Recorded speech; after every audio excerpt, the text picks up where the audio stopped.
Let's rock and roll, boys.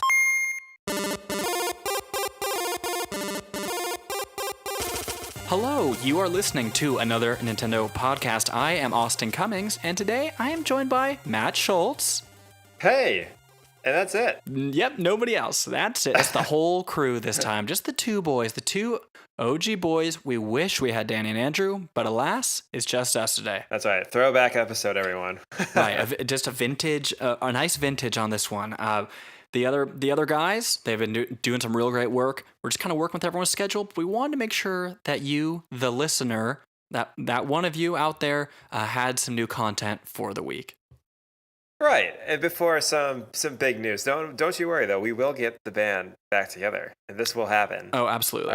Later this week. We will not be. Right now, it's just a smaller band. It's just a two piece. It's Austin and Matt's good time family band solutions and it's just the two of us. So Matt, what are you playing tonight? What instrument are you playing? Definitely the one where you just make a humming noise out of your lips and you go. Right, one of the more technical pieces. It's been a long day at work. That's why. Just straight kazoo for me. Yeah. What am I playing in real life? No, was that what you're asking? Yeah. Why don't you go for that? What have you been playing on? Oh well. I've been playing, and by playing I mean I've been itching to download Bad North, which we'll talk about. But that game just dropped. Yep. Yeah, a Nintendo of Europe Direct, I guess, showcase video. Very confusing. Thing. Mm-hmm. Yeah, I'm very excited to play it from the moment I found out, but I've been in the middle of like 11, 12-hour days at work, so I'm just waiting for my break. That's a lot. That's what I'm playing. Look, waiting to download the game is probably as good as just playing it itself. As you know it's there, you know it's out, right. And you don't have to go anywhere. You just have to press a button. That's all you got to do. It makes it so easy. Whether you're out and about having a meal or sitting in traffic, you just pull up that Nintendo eShop, get a little present for you waiting when you get home. Right there on the Switch. This is going to bleed into our other discussion because I have a bone to pick about that exact scenario. Texting and driving, bleed away. Tell me about it.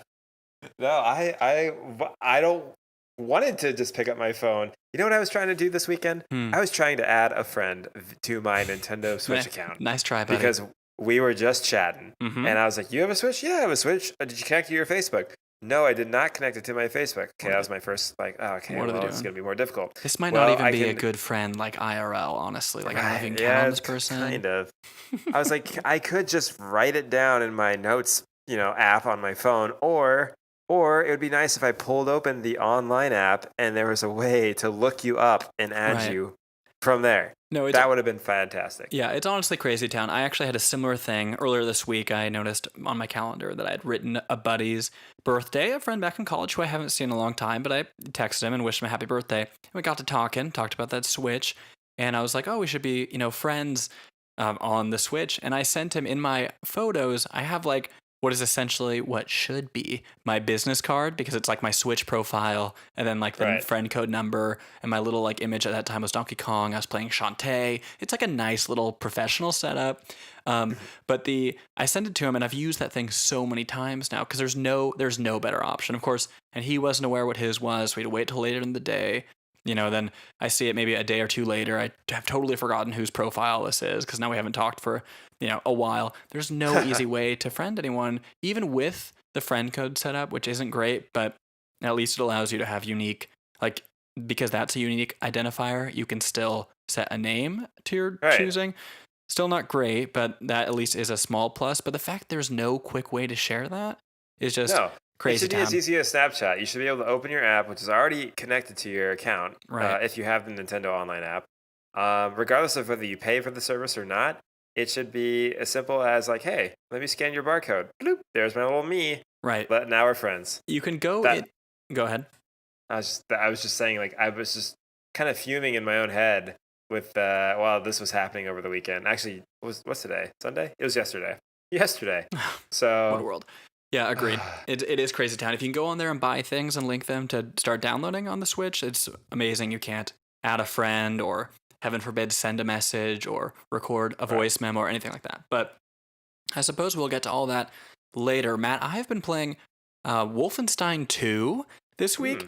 Really loved Wolfenstein 1 and the new let's see, I think it was Wolfenstein and the Old Blood. That was the name of the prequel content for the first game. Very into it. Have you played either of these, Wolfenstein 1 or 2?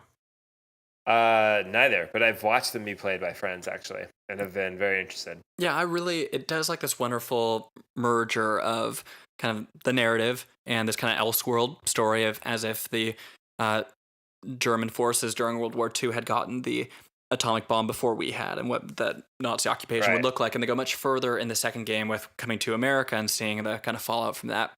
Anyway, but it has like a fun, somewhat like surprisingly poignant, but still kind of goofy and on the nose aspect to the narrative that just gives the game like a lot of heart. And for like this kind of underdog story of trying to overthrow the Nazis, it like you really come to, at least for myself, you really feel for and love these characters, even though it also is matched with this like very kind of Tarantino kind of violence and sensibility to the kind of action and the music in the background. And but my feeling is it really works. This is the game, I'm playing it on PlayStation, but it came to the Switch. I would love to play it on the Switch just for the portability factor, but I bought it before it had come out. But in any event, it's still one of those few games, and we'll talk a little bit about this later too, where I still have to kind of make the calculation to myself, like what games are worth it for the Switch versus getting that experience elsewhere. And what in 4K or something. Yeah, what's kind of your line in the sand? We'll talk about it, but in terms of like when do you stay with the Switch, and then when do you go to the other console? What forces you one way or the other? But we'll chat about those things. So we thought it'd be fun, just because the two of us. We tried a new format last week as far as bringing stories. We're kind of going back to the classic for this one. Longtime listeners will certainly remember a little bit of the big N in the news. So should we just kick it right off? Any other thoughts? Yeah, let's do it. Yeah, we'll just kind of rapid fire. Maybe not too rapid, but we'll hit on each one pretty quickly. Fire all the same. Kind of a mediocre pace. That's kind of what we're known for here. We hate to change that up since it's such a vintage to our original podcast. We need it to be very long. I need to talk over you as much as possible. That's the format. That's what fans want. Mm-hmm. That's what they came for. All net 30 viewers of them. Okay, so Matt, the first topic is Nintendo has unveiled their PAX West 2018 lineup. Let me go down the list. 1, Super Smash Bros. Ultimate. 2, Pokemon Let's Go. 3, Diablo 3. 4, Super Mario Party. 5, Starlink, Battle for Atlas. That's exciting. Which is exciting. 6, Dragon Ball FighterZ Z. And then 7, Travis Strikes Again, No More Heroes. Like a demo version of that? I would certainly suspect so. It's been available at demos previously. I don't know if it was totally open to the public or not. I believe GameXplain has talked about it in the past. They might have been more like behind closed doors. Not sure. But in any event, all of these things will be at their booth for PAX, the Penny Arcade Expo, when it comes to Seattle next weekend. And it's kind of a fun little bonus. I'm going to be going. Yeah, with a friend. We're excited about this. We're all very excited. So boots on the ground. So I'll talk with you and with his buddy, but a thought would be maybe doing like some little impression segments after having played some of these games. Particularly, just excited to get my hands on that Smash Bros. Want to make sure B is still a special move. A is still smash moves. Want to make sure jumping is still intuitively X and Y. So getting on that. Any thoughts on the PAX news, Matt? I want you to play with a Pro Controller when you're there. If you have the option. I just want to get an impression of the feeling of playing wirelessly with that thing. What are your thoughts actually on the controller for Smash Bros? Where do you fall in terms of, are you exclusive GameCube controller purist, or what are your likes and dislikes when it comes to Smash? Totally great question. I would say definitely always opt for the GameCube. Classic, I only have 3 GameCube controllers. Right. Everyone fights to not be that fourth person. Right, and then jokes on them because they're all like 2002 Mad Catz controllers with like the air vents to keep your hands nice and cool. Right, there's always the hierarchy too. Like, I got the one, like the off-brand one, with the you don't wave, want that. like the terrible lag, or the short cord or whatever it is. Actually, the last generation, I imported a white GameCube controller from Japan with an extra long cable, and it's still to this day. This is like my favorite one to play with. Is it officially Nintendo?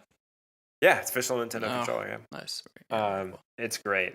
And I also got a Smash one. I also ordered or pre-ordered the Smash GameCube controller for this one Me for too. Ultimate. It's like almost the exact same as the Wii U It's one. It's with like the different like imprint on it or whatever. right, yeah. It reminds me. It reminds me of this old comedy sketch. Can't even remember what it is, but I watched it when I was very young. My parents and I would have a lull about it because I love a good action figure. And as we're going to experience the Smash Bros. Amiibo, it's like, hey, you might already have Inkling Girl a number of times, but you can get her again now in a slightly different pose. And the sketch was kind of talking about like, oh, it's like Batman, but this time his finger, he's doing this pose with his fingers, or like something a minuscule detail that warrants a new some new rebranding of something you already own. Such is the Right. case with the Smash Bros. Controller. It's like nearly identical, but it's just different enough that I'm like gonna need it. Like gonna need that right off. So I'm with you. Hierarchy, GameCube, absolutely. That said though, Smash 4 on 3DS, I thought played really well. Oh yeah. Utilizing the 3DS. I really never thought about it. The first night we played, we did an 8-player Smash, just me and a bunch of students that I was with, and we all were like, half the group was on their 3DS, and everyone was like, so now, granted, the 3DS had been out for a while, the version of the game, so people were familiar with the controls, but that didn't stop anyone from being pretty good at it.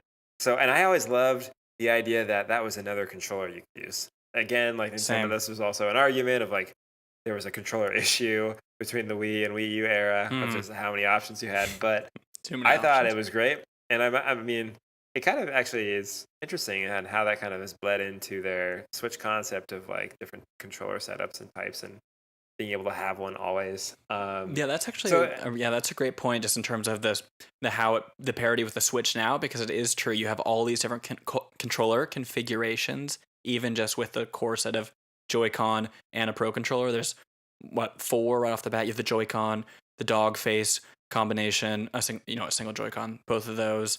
There's the Pro controller. I guess those are 3, but there's just a great number of ways you can interact with pre-existing controller setups. And Nintendo continues to carry forth that legacy of just a lot of options. Right. So that's pretty great. And I mean, I like that they're all like they're options, but they're all options that are inherent with the system more so than they had been in the past. So anyways, yeah, I definitely am still on the GameCube train. I mean, I have the peripheral already, as do you. So, yeah, that's a good question. Yeah, I'm on the I don't know, but the Pro controller is so nice though. So nice. nice. Like I played when on the GameCube, I used the Wavebird for Smash all the time. Right. Not really knowing much about lag or anything like that. I was just like, this works great. For sure. Yeah, and I think the only thing I love the Wavebird. Of course, you lose the rumble. That was always the biggest thing. I never noticed any input latency, but really just the rumble, lack of rumble. But still, I would say that the 3DS was kind of a good gateway into prepping you for the Pro controller, because it's like, oh, if you can make that work, then the Pro controller should be also fine. It also is funny that it's like, it is the equivalent for Smash Bros. To their like tournament edition fight stick, right? It's like the pure way to play it, even though only one iteration of this franchise really revolved around exclusively the GameCube controllers. Like the fact that this still is like they roll out this controller, they roll out this adapter, and it only works for this one game officially. It is funny that it's like this continued necessity. Right. So yeah. Did you ever play? Now, if this is too personal, you don't have to say it on the podcast. You can text me later. We can take it off air, off the record. Did you ever play Wiimote and Nunchuck? Where do you land on that? Back in the Brawl days. I went to an opening, like a midnight tournament. Yeah. And that was the first and last time I ever played willingly with that setup. It is so rough. It is just not right. And I loved the Wiimote and Nunchuck, but the Lord did not intend for it to be used in such a way, because it was it wasn't going to fly. I think there was even some optional motion stuff with maybe the Wiimote on its side. I'm not sure. It's not right. I mean, Twilight Princess was fine. I'll take that. And actually, it worked so well for so many other things, as weird as it looked. And no, I remember losing in the very first round of this tournament. Yeah. And I was just pissed because it was using that setup. They had no other setup. They had no controller setup for this at all, even though the Wii had the ports for it. So I was pretty upset that they made us use this setup for it, It's and very cruel. the guy who won um, was not like a close friend of mine, but acquaintance of mine, and I had never known him to be good at Smash.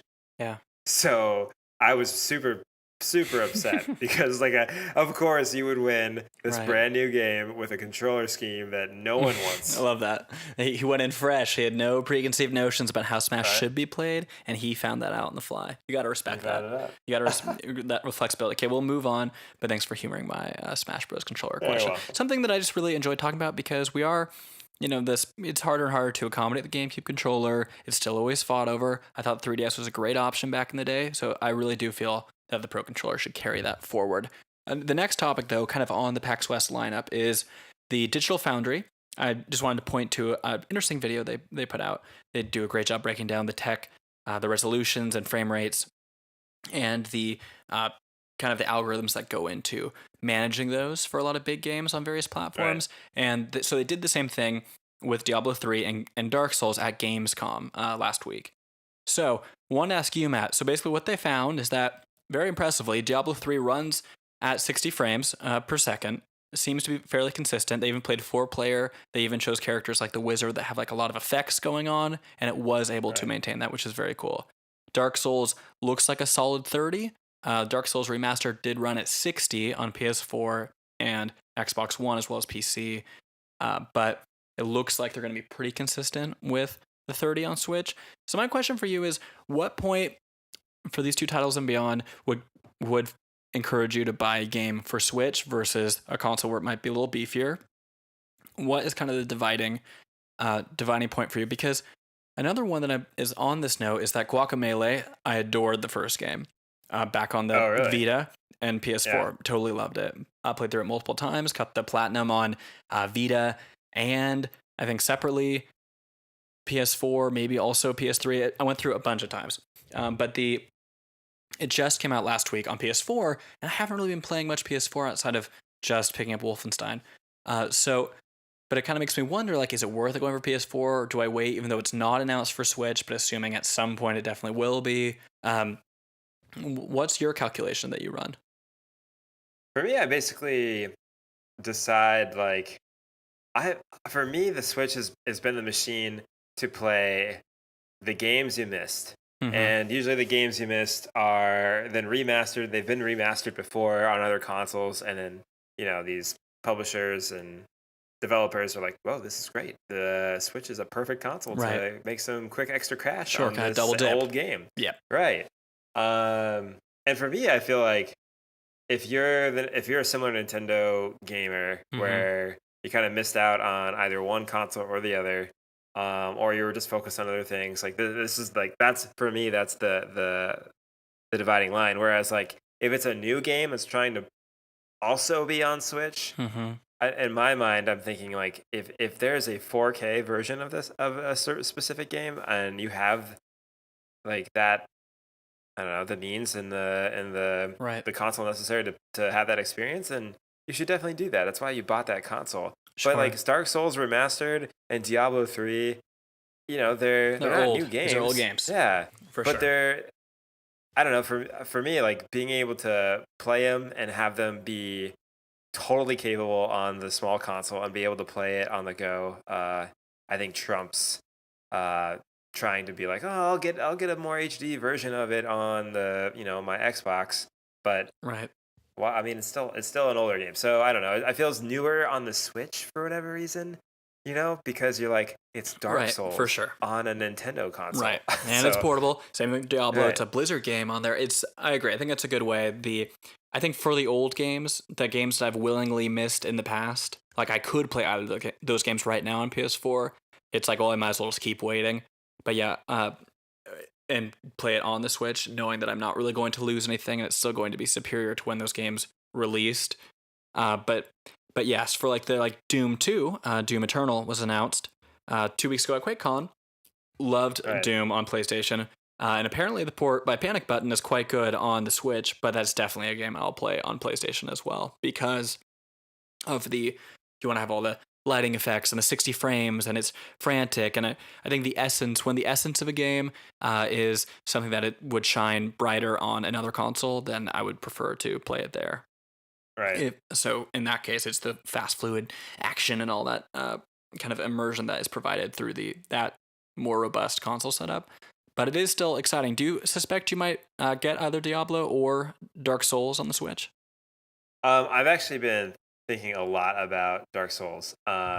And I honestly didn't know too much about Diablo, but I've been listening to a lot of people kind of just like recently, like friends who've been like, I'm really excited about this. I Right. think this is going to be so fun. You've never played it before? Oh, you would love just the story or the characters. And I'm like, all right, well, I mean, that's the thing about Switch is it just, for me, it's giving, and probably a lot of other Nintendo gamers, it's giving these other franchises new life, the whole new group of people who are like previously thought, it's not really for me.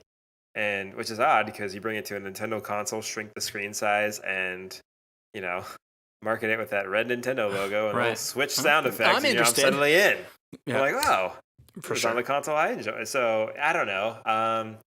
I chances are I probably will. I mean, I've purchased a lot of games that have been out on other Right. Oh, I break consoles. all the time. How many Wii U games do I Right. have on here on the Switch? Just I don't even want to talk about it. So I'm sure. Well, I'm very excited for Diablo 3. I played the other day Kirby Star Allies with a couple of friends, which I really was begging them to play because I bought it way back in the day and could not get through it. I'm like, maybe it'll be more fun with more people. We couldn't really pull through, but I do look forward to having a local co-op experience where everyone can play on their Switch independently, and then we're leveling up or in the menus. It's not taking up the screens of my Right. fellow player. Something to kind of level and work towards. That would be a fun experience that right now the Switch doesn't. Even though it's like a wonderful portable experience, it doesn't have a ton of games that are really awesome for local co-op outside of Mario Kart. Is my feeling. So that and basically tennis now. Right. So I'm very excited for Diablo in that Yeah. Oh vein. yeah. Do you want to take us going to item number 3?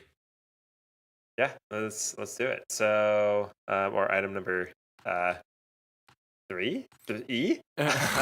It's no, I think we have to talk about this one. Right. The highlight of there. So D. Right, So very good. so we did bring it up already, right? We talked about Nintendo of Europe, kind of released at the like sneakily, right? They Mhm. kind of just like stealthily just dropped this little mini Nindy Direct. It was announced like but it less wasn't than a 12 direct. hours before, like the night before for us, and then by the time we woke up, it had basically already happened. Right. Lots of news outlets were getting like word of like incoming direct, like Nindy Direct is gonna happen, and then sure enough, Nintendo of America retweeted um, Nintendo of Europe this video, and then it was out.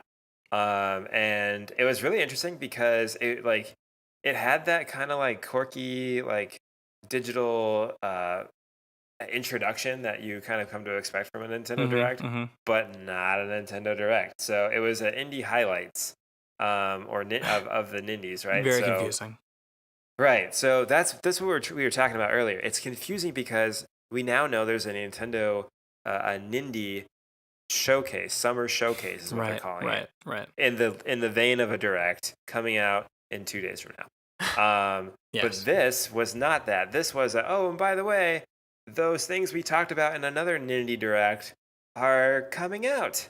Very There were strange. some new games, but for the most part, the top 3 being Bad North, Mm-hmm. which is that like top-down Viking taking over the island game, which I remember being really interested in when I first seen it. Mm-hmm. Morphe's Law, which is that like Yep. that team-based shooter with um the little dudes, and Yeah, it they looks get kind of bigger like and they get smaller. Day of the Dead, and when you get hit, We- yeah, we- that part of your body expands, so you become an easier and easier target. Yeah, yeah, or I mean, or use it to your advantage. Mm-hmm. So Does look neat. and so those 2 dropped right away. Also, I think this dropped, or maybe no, it's coming later. But they talked about the Prison Architect game, which I thought was very interesting. Just given just the politics around the prison system in the United States, and I had never heard of this game prior No, to me neither. this Direct, but apparently it's huge on Steam or huge on other consoles. Yeah, Um, I'm not sure, but yes, interesting. Always interesting to see it highlighted on a Nintendo, Nintendo related thing as well. Just that because it is kind of a concept that's kind of pushing some buttons, but kind of a curious concept for a game. At least it's doing something different. and then they announced Windjammers too, Yeah, which totally I excited guess about that. is right. That kind of reminded me. I never played this game, but I used to have the dodgeball game on. I don't know if it was Game Boy Advance SP. I think is what I had it on. It Mm-hmm. was. It looked very similar. Of like the kind of like. It looked very Advance Wars characters kind of playing dodgeball Yeah, I against each other. love. Okay, I'm very excited for this. I've never played Windjammers. It came out on the PlayStation. It was kind of announced as like an HD kind of workover for the PlayStation maybe a year ago or something, like PSX or something smaller. But kind of that core fan base was stoked on it. So that Windjammers 1 is coming out later this fall, but then Windjammers 2 is a 2019 title. So exciting. It does have this like wonderful color aesthetic, this really cool trailer that's very kind of anime. These two people, it's very kind of 80s looking, throwing these frisbees at Right. one another. It plays a bit like a Pong, like you're trying to catch it and not let it get past you. It looks like Tron. It looks like that just straight out of like Tron. Yeah, it does. It also looks like Tron and throwing those discs and fighting for the users and all that good stuff. Speaking of which, where's Tron 3? When's that happening, huh? Why aren't we talking about that? Disney's a little preoccupied with Marvel and Star Wars. Well, they're missing out because that is the They universe are. that is ripe for the mining. Let me tell you what. Okay, yes, but I am excited for that one as well. But yes, curious, Matt, that we got this, and then like a week later. So let's place our bets right now. Do we think that our Nindy showcase coming on Tuesday, do you expect that is going to repeat any of these announcements? Because we do have a history of Nintendo doing region-specific directs but it tend to air at the exact same time. So this is a little bit Right. different for us. So do you think it's going to be a repeat? I don't Or think totally so. new?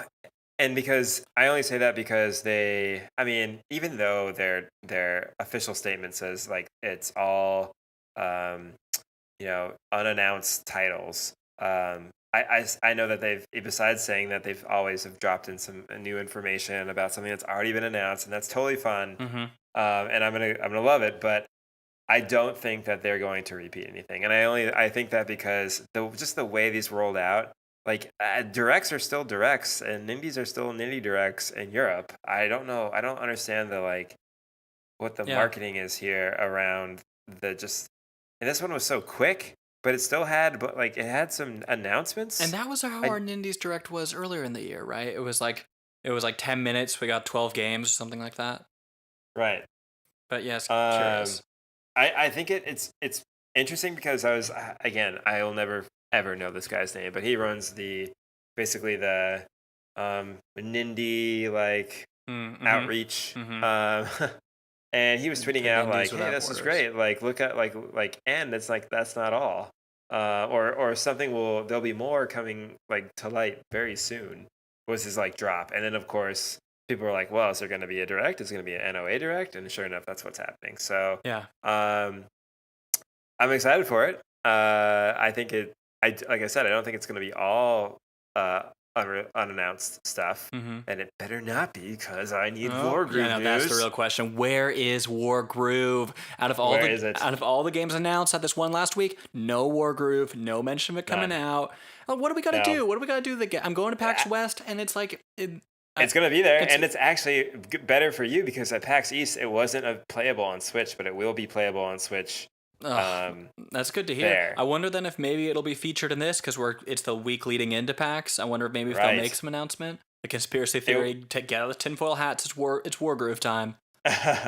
Well, unfortunately, the developers, I follow them on Twitter, Mm-hmm. and one gentleman tweeted out like, "This is why the game is taking why it's not doesn't have a release date or a release window," and he just rattled off all these great things that are coming to the game because of the time they've taken, and that was kind of just justifying why fans haven't heard anything. But he's like, "Rest assured, like."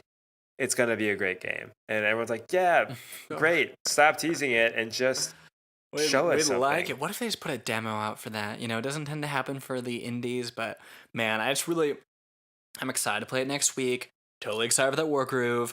Really need that Advanced Wars. It's so colorful. get It is scratched. so nice looking. Yeah, it is exciting. It's tough I'm looking forward to Matt joining back up after the direct talking about what looked like the highlights. It's so hard to predict because some of these games, kind of are announced and come out within such short times and Right. from developers we haven't heard of. But that is one of the few indie games I feel like, for as far as Nintendo specific, that is just, or at least appearing on Switch, that just feels like it's taking forever. It's really building the hype in a way that most of these indie games don't really get a chance to do since their No, timetable is so much shorter, at least it's just publicly. such a Nintendo game. Everything down from the aesthetic of its logo to obviously I mean, it's all inspired by this game, but it just feels like, the hype is just as much there for this game as it is for, I think, many other Nintendo titles coming out. Yeah. I don't know. It feels that way, and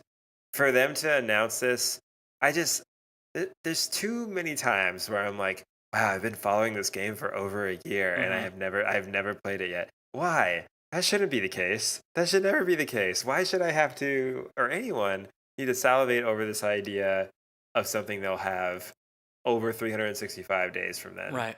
I Um, know it's a cruel I, thing they're doing to you with that. it is a cruel thing. And they know exactly what they're doing, but Those rascals. I just feel like they were optimistic when Hmm. they partnered with Nintendo and had stuff to show and were excited to announce it and got a ton of great reception. And then we're like, oh, we really want to make this game great, and then kind of close the doors to They Chocolate did. Factory. Chocolate. It's going to reopen years later. We're all going to find golden download codes in our snack bars, and then we'll know. Yeah, it is. I do hope it does appear at the very least for this. It's so hard to make a splash with the showcase because of the hype, but that one would be one that would be an easy victory. So let's hope for it. Yeah. A similar high profile Nintendo indie would be Shovel Knight, and Yacht Club Games did tweet that they have some exciting news about a new game coming to Shovel Knight Treasure Trove on the Switch. I loved Shovel Knight, really enjoyed the Spectre of Torment DLC, particularly King of Cards still has to come out. That was previously the third big expansion onto the core Shovel Knight game. So unclear what the new game is. Now, Shovel Knight really has been a prolific indie for Nintendo. Came out first on the Wii U, had a great version on 3DS, and then eventually to all the other consoles. But it's always really been at home on Nintendo since it is made in the NES vein. Interesting because they still have an amiibo set that's coming out that was announced like a year ago, still not out. Right. That looks awesome. They are the only company outside of Nintendo directly that's had any amiibo, and soon they'll have 4, which is neat. But yeah, interesting to see the phrasing of a whole new game. Wonder if that's going to be some type of competitive mode or some type of kind of fun battle mode, utilizing the characters that I'll play just differently enough that it would make for kind of an interesting kind of Towerfall Ascension battle style game. So keeping an Right. eye out on that. I wouldn't be surprised if that showed up at the Nindy Direct. That'd be cool to see Yacht Games or Yacht Club do something different. For It's sure. like with a really strong IP. Right. I think that'd be fun. Yeah, you do kind of want to see And they them can do it. released at some point soon. It's surprising that they continue. It's definitely like a labor of love, but they're not making money on adding this content to the treasure trove. It's free content, and this game, if you've purchased it any time between now and the last, what is like 4 years since Shovel Knight came out, you're still getting this content. So yes, you want to hope that they move on to something new at some point soon Right. here, but neat that they're still giving it such attention. Matt, you had one final story for us that was a little positive bit of gaming news, which is not super often. So do you want to share it? Yeah, I thought this was actually pretty interesting. Mm-hmm. So uh, fans of the recent announcement for King K. Rool, I like to think basically we're all like, fans of this. We're all fans of this announcement. The world really came together over this one. yeah, well, I don't know. I actually don't know kind of the details of how they all came together, but there was a group of Mhm. fans who were so thankful for this reveal that they actually wrote a letter to Sakurai and delivered it over the internet. And it's posted in Japanese and in English. And Mhm. I'll just read a little snippet for you in English. Thank you. So let's see. On behalf of every Donkey Kong Country fan and King K. Rool supporter around the globe, thank you for listening to us. And thank you for being such an amazing game director. Words alone cannot describe how happy we are. thanks to his inclusion in Super Smash Bros. Ultimate, King K. Rool will be forever immortalized as a Nintendo All-Star, looking better than we could have ever imagined. This moment is, quite literally, a dream come true. So it's just such uber fandom around this one character, and I guess I can't imagine having so much passion for one particular character to have like a moment like this where like they've kind of come of age, Right. and like in front of your eyes finally. And I think it's pretty cool. I think it's cool that they've kind of expressed this passion to the director, and Nintendo knows. They know what people want. I mean, it's not like they're not listening. It's For just sure. they're not necessarily actively responding. Yeah, it's so funny. I think you bring up a good point. Like, it's surprising to me too that because I know people, we all listen. Everybody likes K. Rool. He's a tyrant crocodile. He's got a jeweled cape. He's got one squinty eye. He's just hilarious to look at. But I would say that like out of all Nintendo characters, I always felt like his inclusion or potential inclusion back in the day was more of a like, oh, he should be in there because he's a major villain, and it's surprising that he isn't. But not that like nobody's out there cosplaying as King K. Rool. Like, how often do you actually, outside of the context of like Smash Bros, ever hear about that character? So it is. I think if nothing else, I almost kind of reject the idea that there's like so many passionate people about K. Rool, but more so like I'm happy that he had that they sent something nice to Sacrex. We're also worried about how he is devoting himself to the game, that it's nice that at least they came together to write just like a letter of thanks in general about this character. Right. And I mean, I feel like the Smash community, and just like the hype that exists around it, and the wishes and the disappointment, sometimes it can be toxic of just, I mean, in video game culture in general, it can be toxic in what fans expect and what they'll argue for and what they'll post on the internet. And as amidst all of that, it's just kind of cool to see like, hey, like these people were genuinely excited enough that there's actually a pretty nice little a fan made drawing of King K. Rool kind of crying out of his closed eyeball. It is nice. It's just like lovingly bizarre as how King K. Rool art is. What his a strange crown is character model on on that character. He's just Sakurai. so bizarre. Yes, I do love that though. So it was cool little video game story. He should be very fun to play, or just experiment with. Right. Hopefully, I can get some little hands-on impressions if he appears at PAX West and give a little feedback on what my thoughts are. Yeah, that would be awesome. Okay, well, very cool. Nice little story. Let's end it here, Matt, with our ANP headliners of the week, of which we have two. We each brought one to kind of talk about. Actually, that's a lie. We changed it. So we originally had brought those two, but what we're doing instead for our big headlining topic is just, look, the date right now at time of recording, August 26th. It's 9:10 Pacific time, and it's 11:10 for Matt and the good folks of Chicago. Here's the thing. We are now on the cusp of September, where Nintendo has long announced that there is going to be the rollout of their paid online service. You can now reserve your cards to plan to get your subscription, as well as seemingly start planning on how you're going to switch if you do the family plan, who you're going to roll it out to amongst your peers. But it's still pretty light as far as the actual details, and yet Nintendo continues to make announcements that kind of redirect attention to the fact that this is happening. So Matt, what's kind of your impression as we're just potentially a week away from the paid online service?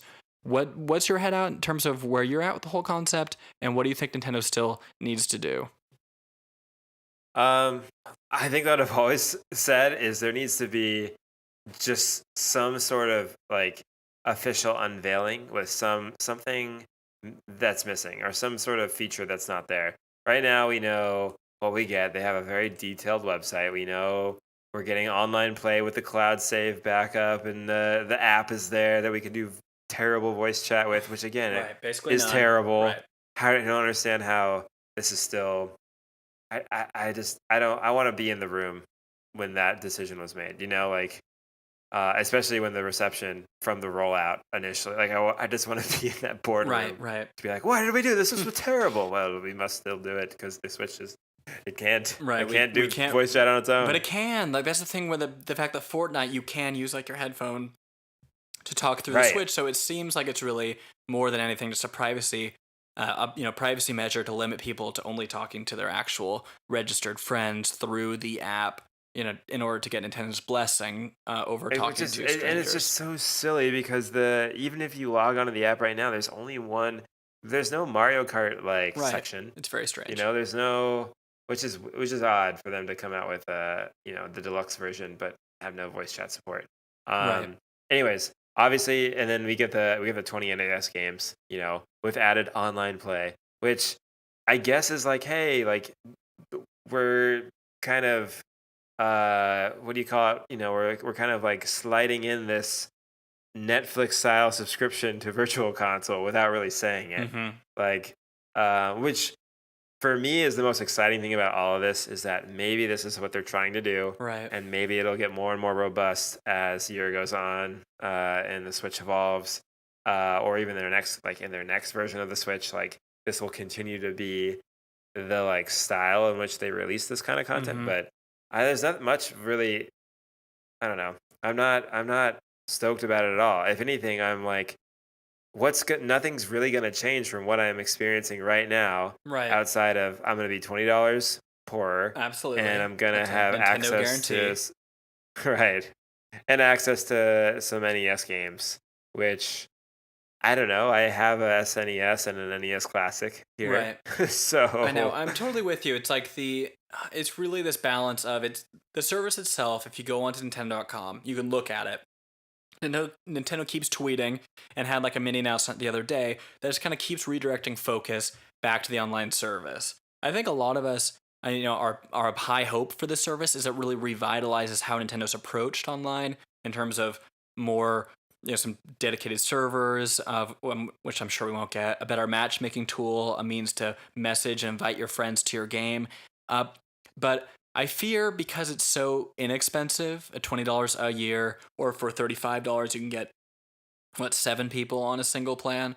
That it's really just a way for them to make a little money to keep the lights on as far as providing online content, because what they've described so far is just so sparse, right? So online Right. play for specific games that will require it. So, which right there also feels like a little bit, makes you feel a little uneasy, right? It's like, it's only Nintendo's doing it for games, I guess, of their own for the servers, we assume, but we don't really know because a lot of these games seem to run peer to peer off of people's, own internet service when they're playing in the match. But for Splatoon, ARMS, Mario Kart 8, Mario Tennis, and Sushi Striker, which I know is really blown up still, but those games will require the online service. Then there'll be the 20 NES games, which I agree is a cool alternative to how Virtual Console has worked, as a way to avoid rebuying those games again and again. But then cloud save data backup, I am looking forward to that. That really should not be a paid requirement. That should just be a requirement of living No. in the digital age, 2018. And then Right. access to the app, which is a negative. And then special offers, of which there's no info. And I just want to point to on the website, it says for the save data, it says save your data online for easy access. Details about this feature will be available before the paid service launches in September, which is now. And there's still really no details about it. Is this going to be, I was hoping it would be exhaustive. Every Switch game, your online data could be backed up. But I worry Right. now that this is going to be like, you have to go into Breath of the Wild itself, like go to a sub menu on the start screen and go to like data upload, like something like that would just be so Nintendo, something that does not work seamlessly, such that when you're connected Yep. to Wi-Fi, things go. Something that's within the games I just listed, and other core Nintendo games, like this option. But I need something that's going to back up everything. The other day, not the end of the world, not a big deal, but my car was broken into. They took a window, but as Oof. well as They took a window. well, in that the window is not there in the same form in which I had left it. Specifically decided I want this. No, that's a really nice window. passenger side window you got there, champ. But they also I on lost that Subi. on the Subi. I lost some other electronics, all of which are replaceable, and it's all right. Some of them were work related, yada yada. But in any event, my biggest fear was I had the Switch in the car, not this night, but almost every other day in recent memory, because my job. I'm a field employee. I drive around a lot, and I would have been crushed if the Switch was taken. Not so much even for the value of the Switch, but just for the fact that all those saves would just be gone. Yeah. And I really hope that the online upload is not like every other feature Nintendo has online, which is really poor. So it almost certainly will be. Like we keep hoping they're going to pull this big, like, some type of big coup de grace, like jump to the future, exactly, or jump to the present, on par really. with other yeah, consoles. exactly. Yeah. And I just don't see how it can happen. And it's so quiet right now on the announcement front. I think Nintendo knows too that like they don't want you to be surprised when they ask for money here in a couple weeks. But you don't get your hopes up too much because they're not trying to like oversell it. Like that's my worry. Yeah, that's interesting. I agree. It's a bummer. Ultimately, my feelings are negative around it, and right now, there's only one game that I really, really want to play online still consistently, and that's Sushi Splatoon. Striker. Splatoon. It's Sushi Striker. Way the Sushido. Yes, and it's just a bummer that I've been playing this franchise for the last 3-4 years, completely free. Right. And for the most part, the online has been fine. It's, I've never had an issue really all that much, with the exception of a few people who drop randomly. But that's, if that, like, it's okay for free. I don't know that I'm going to notice the difference. Is it going to be okay for $20? Yeah. Right, exactly. And I don't know. Also, it's like even in Splatoon, which does have like decent online, but it has the same issue that Mario Kart has, where it's like, if I want to join you, Matt, you have to be in a certain type of game. And I need to join you when you're mid-session, and there needs to be an open spot. Otherwise, I'm waiting and spectating. If it's Mario Kart, I could just get an error and get kicked back out to the main screen. I was playing Mario Tennis online with some buddies the other day, but we can't play doubles online from 2 different Switches. You need to be on the same Switch. And then if you are, you can do online, but it's not in the core tournament mode. It's in this like weird other mode. It's like nestled in a different menu. You can't even really choose any specific rules. So it was like one racket break KO. So games, that would be like the way to win the game would be force the other player into breaking their racket. Because there was no way to change it. You had to play best of 7. It was like, there are no options for this. You can't even use the tournament mode. I can't play with my other friend who's on a different Switch. Like the online is just so poorly conceived. And what this should be is a rollout of a service that just takes us back to square one and says, this is how the Switch uses online now. Like it's just a smarter matchmaking system. It may be built into the core UI on the main screen. There's a little bit of change, maybe a new icon. And this is how you're going to have meaningful matchmaking up to par with Halo 2, and it's like, instead we're stuck with what I'm sure is going to be already the dysfunctional systems that exist within all the games, but now it'll be $20 a year. And hopefully, cloud saves it for most games, but who knows? And then the NES service. Now, the NES service is neat. I'm sure I would pay $20, whether or not I played it, just to have those games on like an icon. Right. But so that's really their selling point. I just I think what Nintendo needs to do is sometime now have a direct where it shows like, okay, here's the Switch screen. Here's like this cool virtual console icon where you click into it. It confirms you're online, which will be a little bit of a bummer to not probably be able to play these things offline, I assume. Right. And then it's like, this is how you play Super Mario Brothers 3. And look, like, this is how your friend easily jumps into your match. And now all of a sudden there's Mario and this Luigi version of, that's been retroactively placed in this game. Like that would be, that would be cool. And the fact that we're not seeing anything even approaching that makes me think it's just not going to exist like that at all. Right. Exactly. Yep. That is a bummer. Which is why I think we're both hoping for some sort of direct announcement. We talked about kind of a direct prediction. So far, so good. We have an Indies presentation coming up. Right. That was mentioned to happen this month. Yeah, that's good. What does the rest of the prophecy look like in the crystal ball based on what you talked about last time? What do we got next? Well, the prophecy, it was this, and then it was a Nintendo Online Direct. So okay. So that, I mean, I think they have to. I think there needs to be like a final like, here's what's happening. Right. Here's what you need to know. Here's everything you need to know in a short sweet video For sure. with all of the Nintendo like aesthetic to it. Make that happen. And I think, I mean, because everything so far has just been so confusing or just so parceled out in weird ways. Right. There's no like definitive video on like here's what it is. Show me people actually using this like Right. I need it. Show me tell me show me why I need it. Outside of like you want to play Splatoon. You want to keep playing, kid? Yeah, for sure. That's what they need to do. I need that video where they're going, it's a whole group of young 20-somethings, and they're going camping, and they're all taking out their Switches, and they're connecting to Nintendo Online using their mobile hotspot. I want that video where they all play Dr. Mario together, and there's 4 players, and they're all dropping pills.